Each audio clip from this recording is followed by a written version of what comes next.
Assalamualaikum warahmatullahi wabarakatuh.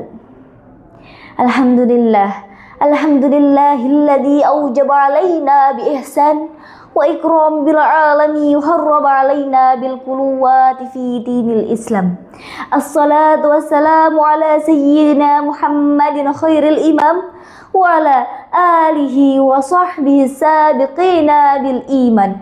Amma ba'du. Kepada yang terhormat Dewan Juri yang arif dan bijaksana, yang saya hormati para panitia yang semangatnya luar biasa, tak lupa para hadirin hadirat dimanapun kalian berada.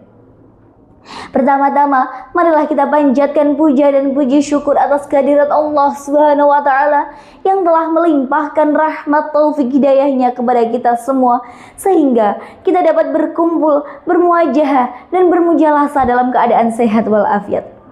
Kedua kalinya, salawat serta salam tak lupa kita haturkan kepada junjungan kita Nabi Agung Muhammad SAW. Semoga kita semua termasuk umat yang mendapat syafaatnya di yaumil qiyamah. Amin amin ya rabbal alamin. Para hadirin sekalian, izinkan saya membuka dakwah ini bukan dengan sebuah ceramah, melainkan dengan sebuah kenyataan. Contoh kecil namun pengaruhnya besar, yakni handphone kita ini. Lihat benda kecil yang ada di tangan kita ini. Benda ini bisa mengantarkan kita kepada ilmu, namun juga bisa mengantarkan kita kepada maksiat. Benda ini bisa menjadi jalan rezeki, tetapi juga bisa menjadi pintu rezeki yang tidak halal. Benda ini bisa menjadi salah satu amal kita menuju surga, namun juga bisa menjerumuskan kita ke dalam neraka. Sekarang saya bertanya, dalam sehari berapa kali kita mengecek notifikasi? 10 kali, 50 kali, atau bahkan lebih sering membuka handphone dibandingkan membuka Al-Quran? Naudzubillah min dzalik. Inilah wajah kehidupan kita hari ini. Kita hidup di zaman yang serba cepat. Makanan, belanja, pinjaman uang, bahkan investasi hanya dengan satu sentuhan jari saja. Dan bahkan dosa pun dengan mudah kita install. Para hadirin yang dirahmati Allah, masalahnya bukan lagi karena kita sulit mencari yang halal, tetapi masalahnya adalah apakah kita masih peduli untuk memastikan semuanya halal? Padahal Allah Subhanahu wa Ta'ala telah mengingatkan dalam firman-Nya. A'udzubillahi minasyaitonirrajim. Bismillahirrahmanirrahim. Ya ayyuhan nasu kulu mimma fil ardi halalan thayyiban wala tattabi'u khutuwatis syaitan innahu lakum aduwwum mubin. Shadaqallahul adzim. Wahai manusia, makanlah dari apa yang ada di bumi yang halal lagi baik, dan janganlah kamu mengikuti langkah-langkah syaitan, karena sesungguhnya syaitan adalah musuh yang nyata bagimu. Quran Surat Al-Baqarah ayat 168. Para hadirin sekalian, perlu kita garis bawahi bahwasannya Allah tidak hanya mengatakan kata halal, tetapi Allah juga menambahkan satu kata lagi, yaitu thayyib, yakni baik. Artinya, seorang muslim bukan hanya memikirkan boleh atau tidak, tetapi juga memikirkan apakah ini baik bagi agama saya, apakah ini baik bagi tubuh saya, dan apakah ini baik bagi masa depan saya.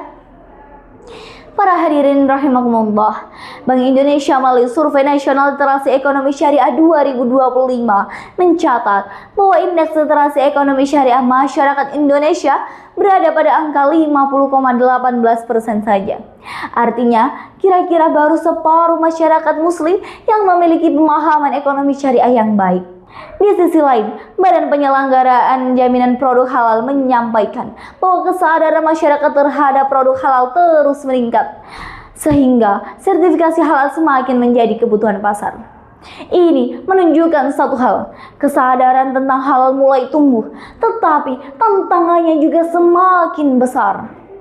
Karena kehidup halal bukan hanya melihat logo halal pada kemasan, tetapi kehidup halal adalah memastikan apa yang kita makan halal, apa yang kita pakai halal, apa yang kita tonton halal, apa yang kita cari halal, bahkan apa yang kita hasilkan juga halal.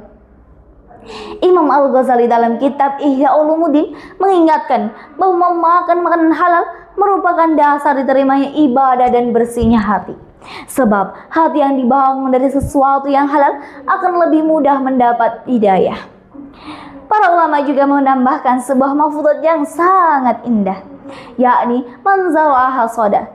Barang siapa yang menanam, dialah yang akan memanen. Jika hari ini kita memulai kebiasaan memilih yang halal, insya Allah yang kita dapat bukan hanya kesehatan, bukan hanya ketenangan, tetapi juga keberkahan dari Allah Subhanahu wa Ta'ala. Para hadirin sekalian, izinkan saya menutup pembukaan ini dengan sebuah kisah singkat. Suatu hari, Sa'ad bin Abi Waqqas meminta kepada Nabi Muhammad SAW agar doanya selalu dikabulkan. Rasulullah tidak mengajarkan doa yang panjang. Beliau hanya memberikan sebuah pesan singkat, namun maknanya mendalam. Wahai Sa'ad, perbaikilah makananmu. Niscaya engkau akan menjadi orang yang doanya dikabulkan. Masya Allah, ternyata antara makanan halal dan doa mempunyai hubungan yang sangat erat. Semoga melalui majelis ini kita tidak hanya menjadi muslim yang bangga dengan identitasnya, tetapi menjadi muslim yang menjadikan halal sebagai identitas kehidupannya. Sekian dari saya, wallahul muwaffiq ila aqwamit thoriq. Wassalamualaikum warahmatullahi wabarakatuh.